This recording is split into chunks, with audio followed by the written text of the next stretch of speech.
Hey, what's up? This is episode 5, Beginner's Business Bloopers, BBB. Hopefully you've already reviewed most of my episodes, but today we're going to talk about status. Oh, you wonder where the bloopers is. It's so many bloopers in the business industry, believe it or not.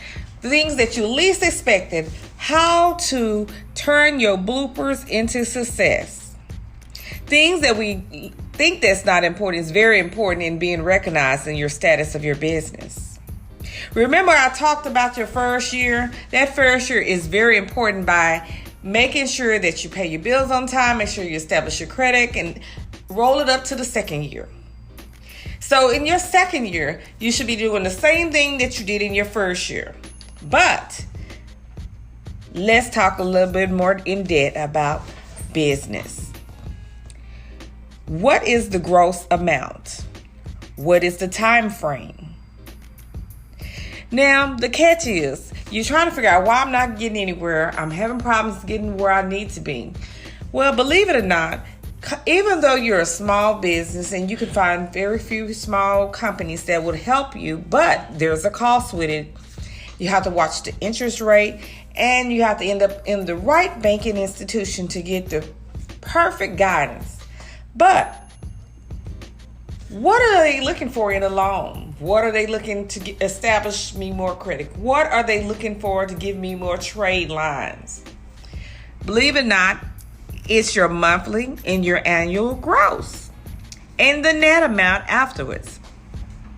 They won't tell you, but the year is a must as well. You can find some lenders that will work with people with under 3 years, but really they looking for that $10,000 a month income. $10,000 net, not the gross amount.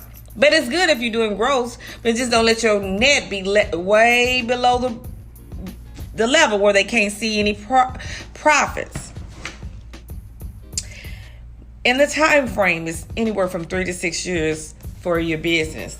They want to see this income fluctuate. And they'll say the first 6 months. They may even ask you, well, give me your last 3 months of your business and we can get you approved. Stability, consistent. They want to see $10,000 each month. Nothing less than $2,000 under that amount. Those are bloopers that they never discuss. So trying to rise above the small business is a challenge, but it can be done. There are some companies will work with lower gross amounts and time frames, but be aware of the interest rates you're being charged. Find out and make sure you read the fine print. BBB, Beginner's Business Bloopers. Your 1 to 2 years of stability is so important. Quality service, quality products. BBB. And this time I'm talking about the Better Business Bureau, which was founded in 1912, and it's a nonprofit organization, and their revenue is about $215 million. CEO Stephen A. Cox. Their basis is to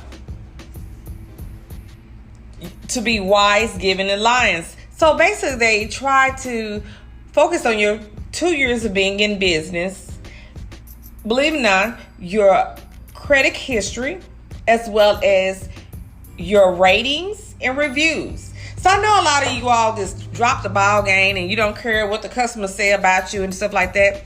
But those ratings and reviews do impact your business on the ability to get the access that you need. Don't let that be a builder. Find a way to satisfy your customers or have top quality products and service where they will not have a reason to have negative reviews. Better Business Bureau does so much more. It has advertisement, it has a different plan, but there is a catch. After 2 years, it is a membership fee, minimum $600. But there's perks in it. You have to get through their first 2 years, then apply, and then see if the perks would apply. It may land you a television commercial. You never know unless you try. But you got to keep your A status in check. Don't forget about the small business in your city, your state. Make sure you register your small business. If you are a woman, minority, check in the other business organizations that they may have for small business.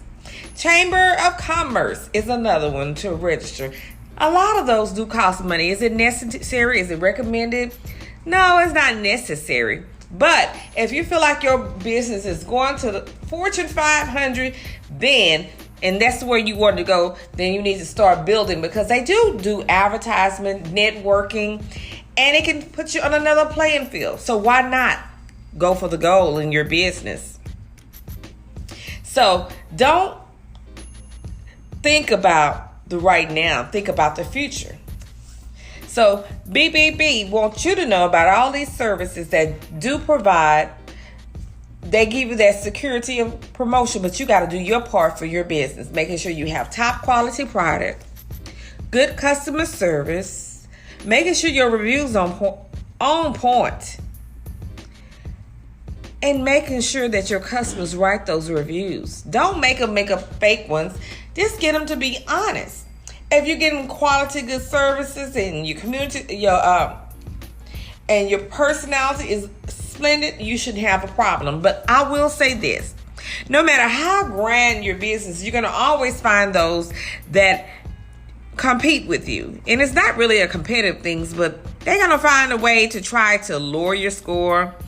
And keep in mind, if they have never walked in your door and been serviced by you, they cannot get someone else to do the review on you. Make sure you report it to the review, which if you're doing Google, Bing, or whatever, those affect your rating of your business. So if someone is out there putting negative lying information on your business, do the due diligence and communicate with those platforms, because they can remove. If you have facts that this person has never been serviced, believe it or not, there's some dog people out here, and they'll do anything to destroy you when you're on the rise. But don't you get in that habit. You just keep doing what you do best and making your business a success. That's part of being BBB. That is just a part of being beginners business bloopers. You're going to run across that. You'll run across people that's competitive. Okay, they may have the same product, but what are you doing different than they're doing? It shouldn't matter what they're doing next door. Just take care of what you do, and you keep servicing your clients. That's the most important thing. It's so many people in the world to be caught up on what the next door neighbor is doing. And for is networking. Learn to network regardless if they're the same business. They may have a product that you may not have that they can service your client, versus a client may have something at your business that they can use. Learn to network, because you can do a team effort at something. I'm not saying be the best friend, but get to know what everybody's business is doing. Just because they have the same title don't mean they're doing the same services. A lot of time you can have the same type of category, but the way you do business is totally different than the next. And you draw in the clients that like the way you do service. So don't focus on anyone else's business but you. You look forward to the future. One of the most common things that when people go into business, they don't know their status, or they don't know the worker status. And time again, people end up doing things and they get frustrated because they did not read up on how to be a business owner, or how to know how to treat your employees, or what are their duties. So I'm just going to cover the EIN because it's more important than employee identification number. A lot of people get the number and they just think, oh, it's a number, I can get credit, I can do this. This EIN, when the IRS assigns you this number, it at the bottom of that letter that you have an option to either mail the form in, or either do it online during the regular business hours. They close at 7 p.m. As long as you get the EIN app online, completed before 7 p.m., you will be generated through that online computer your employee identification number and the status based on how you fill it out. I know that we'll talk about status. We'll talk about the different types of titles to your business. We'll talk about that as well. I did say in either episode 1 and 2 that we'll go over that, because a lot of people get it confused or don't understand. They're just taking the title because it sounds good. But all of them have responsibilities. At the end of the letter, it actually tells you what type of return you should file. If you find out that the EIN in the job description or the business description you chose, you're not going to be able to meet those needs, whether financially or if the structure is not set up that way, then you still need to file a business return, find some type, even if you do it on your tax return and claim it as Schedule C, Schedule SE, Schedule S. Doesn't make a difference whichever one you qualify for. But the main thing is, if you ever look at the bottom, they have already signed based on the title you chose your business entity. And another thing, understanding where you stand and understand that it's just a 9-digit number and it holds a lot of weight. You're going to use a lot in your business to get credit, to sign up for different type of accounts, for vending and everything. It's not your social security number. It's not to be used as your social security numbers. And so forth. So we're going to cover who are employees. Generally, employees are defined either under common law or under statutes for certain situations. And the government, the IRS document always give you a referral. If you want to go in detail, it says, see publication 15A for details on statutory employees and non-employees. A lot of times people don't have a clue on their status of being where they lie. Even though they're a business owner, sometimes they act like the employee and don't get a clue. Or either they are an employee. But knowing how to be a business owner employee, you have to understand both sides of it. There's nothing wrong with being paid and all that, but you want to always do it right. Employee status under common law. Generally, a worker who performs services for you is your employee. If you have the right to control what will be done and how it will be done, this is so even when you give the employee freedom of action. What matters is that you have the right to control the details of how the services are performed. So, a lot of times people get in self-employed, they own their own business, and they still dictate on how they want their product to be done. And they may own a lot of booths. But if they are paying booth fee, you in a sense they're either going to be independent, and you need to clarify that with them. They're either going to be independent contractors or they're going to be your employees.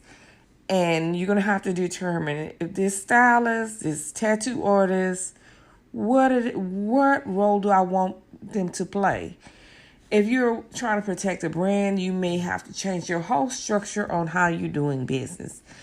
If you want to protect it and control the outcome of your name, you will have to change it, because to have an individual that has the same dreams or have other aspirations, it may not work out. It may cause a conflict. Because just because the artist or the beautician, barber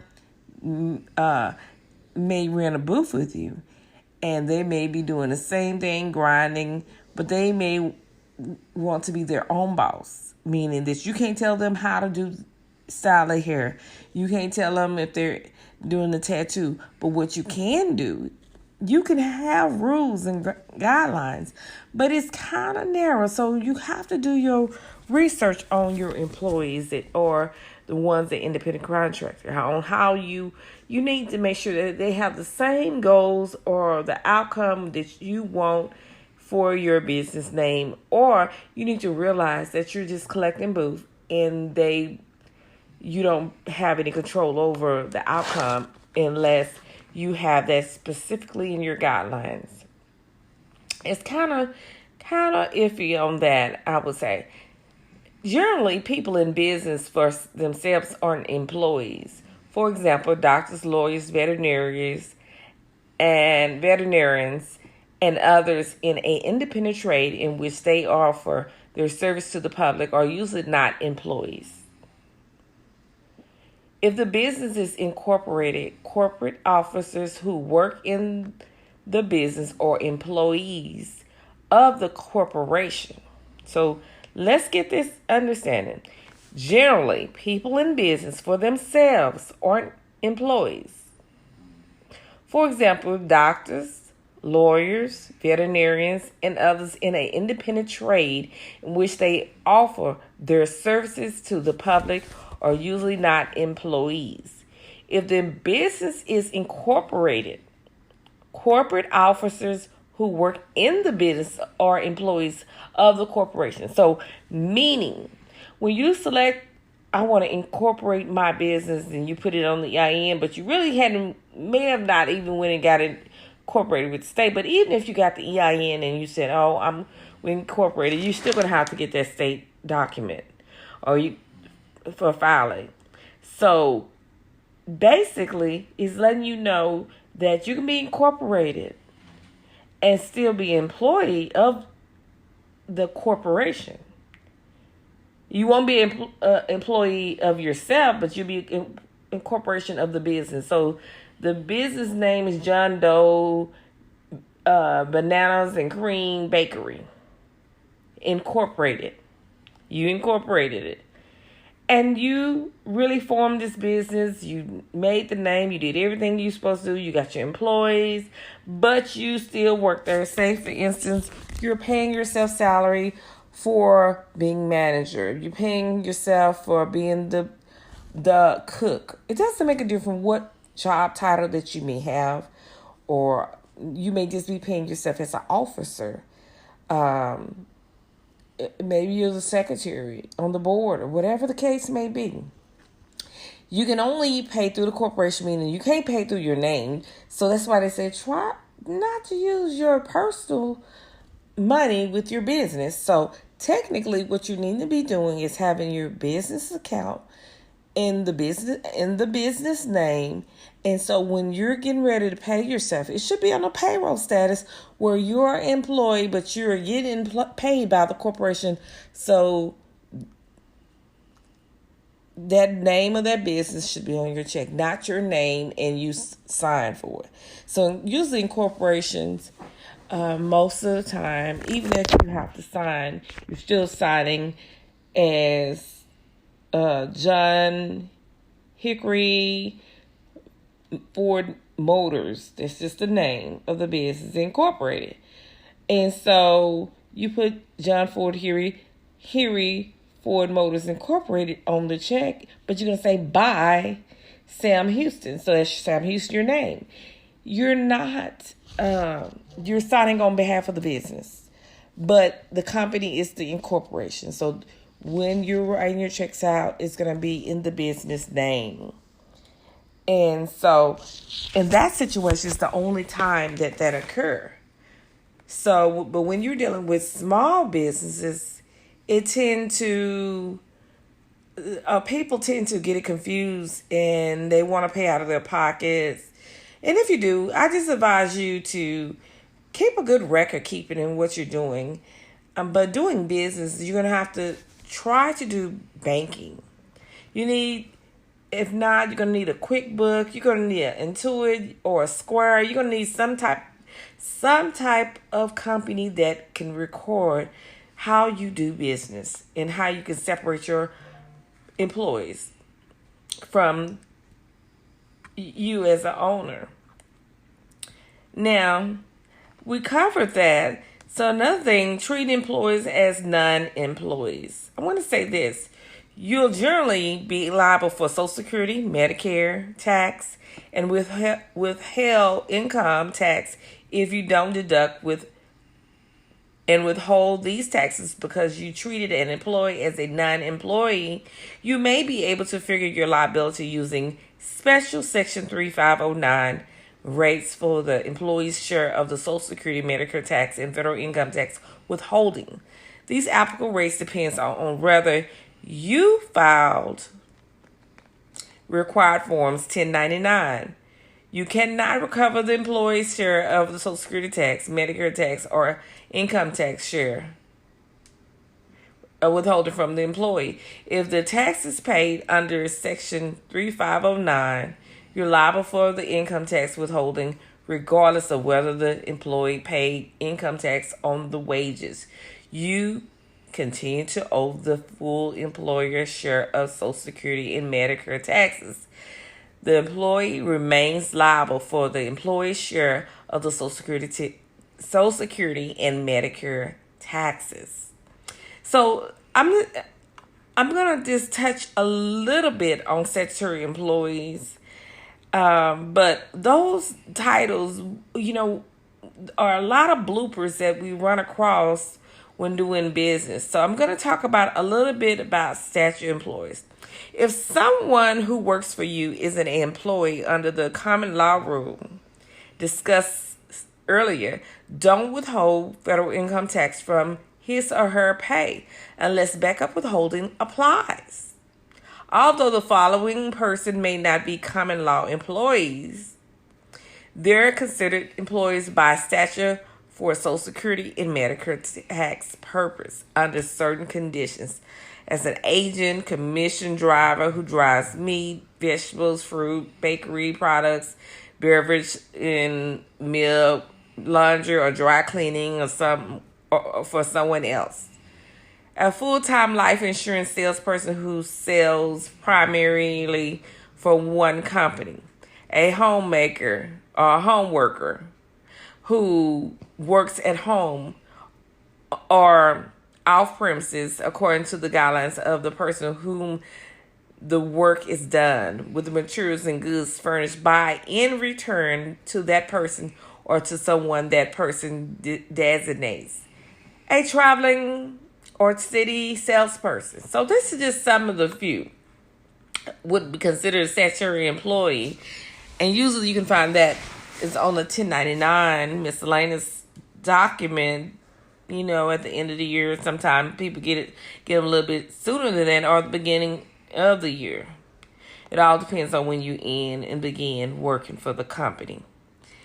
And those are some of the bloopers in the failure to withhold Social Security, the failure to pay Medicare taxes, federal income tax, payroll taxes, additional Medicare taxes.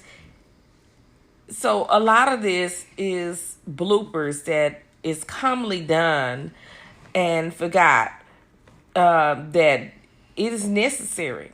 But you do always want to make sure that you understand the different statuses. And I highly recommend that you always, it doesn't take an accountant to figure out everything. Sometimes only thing you have to do is sit down and read. Order the free documents that the government gives. The IRS have them all, been having for decades. All this information is useful and it's helpful. It'll help you flow your business when you know what your business is supposed to do. They have a publication 15 Circular E to Employers Tax Guide. I mentioned this in the beginning, I believe in episode 1 and 2. And to be effective in preventing to making small errors, you must know the difference. And I want to thank you for listening. Make sure you continue to share. But this has been a BBB day. And wait for episode 6, and we'll talk about the child that's employed or the spouse is employed. These are statuses that always get it confused. And and there's always errors. It's not always the government. Sometimes it's the person that's interpreting the law and they really don't understand the tax law. This has been Mrs. McMurray, and hope you enjoy BB&B, and see you again.